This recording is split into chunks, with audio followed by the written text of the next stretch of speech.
આજે તો સવારમાં ડબ્બો ખોલતા સાથે ટોપરા પાક અને પેંડા દેખાઈ ગયા હતા. ફટાફટ નાસ્તો કરી લીધો અને 12 1 વાગ્યો હતો. જોયું ત્યાં તો દૂધવાળા આવી ગયા હતા.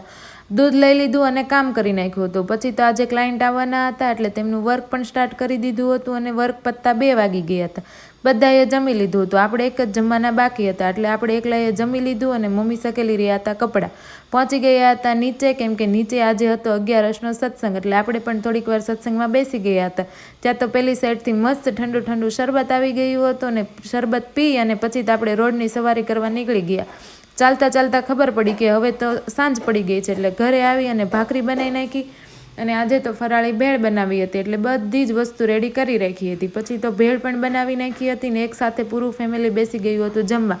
જમી અને બહાર નીકળતા સાથે દાદાનો રથ દેખાઈ ગયો હતો. હમણાં જ દાદાની કથા બેસવાની છે 28 તારીખે. તમે પણ કથામાં આવજો અને હું પણ જવાની છે. આપણે એક સાથે કથામાં મળશું. આવજો.